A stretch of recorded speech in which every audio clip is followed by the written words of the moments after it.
People were very angry when the Mercier Bridge came down. It felt like we got sold out.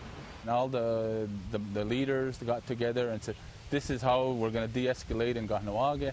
It's going to happen over several weeks. By the time we got back up the bridge, they were already dismantling the blockade.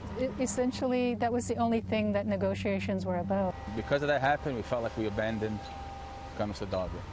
People like Joe Norton were really pushing opening up the Mercier Bridge, and people were very angry at him for that. There was concerns that the military were going to be forced to come into the community, and there would be loss of life and things of that nature. Well, the thing is, it couldn't go on forever, and you know, Kahnawake had to do what Kahnawake had to do. I mean, it had to end sometime, but it was very. People were deeply disappointed when the Mercier Bridge was opened up.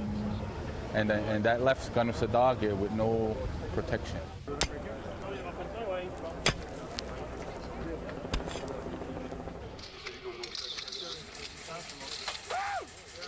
I remember discussing about that, and they say, well, how do we end it? And we said, we go home. It was the time to leave. It was September 26th. That day was a very hard day. A very scary day, to say the least. They just walked out. Army didn't know how to handle it. And this ain't a surrender either. We're going home. They had agreed with the Army a certain exit, and they went another path. And soldiers being very regimental, didn't know what to do.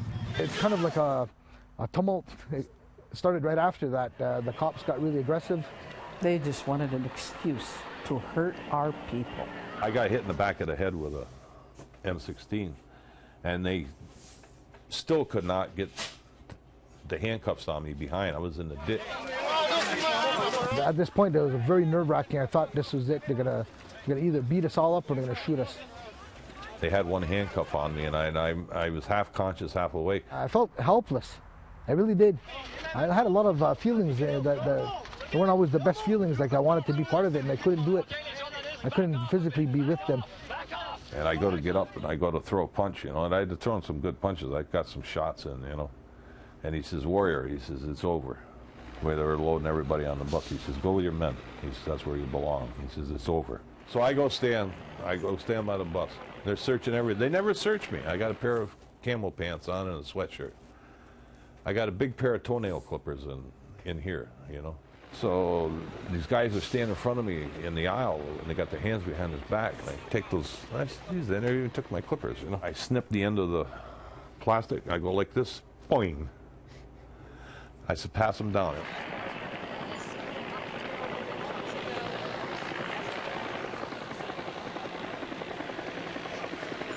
They call my name, right? And I come out, and there's a bar right across the street. And it's an Army bar, right? I didn't know it was an Army bar. I run right in there. There's the same guys that I've been fighting all summer, and I elbow my way through. The place is packed. I says, give me 4 double shots of Canadian Club, and I want 6 quarts of Molson's. And I look around, and I hear somebody holler, "That's on us!" And I took them and I poured them in a big cup because we were waiting. We were going to a thing in Kahnawake.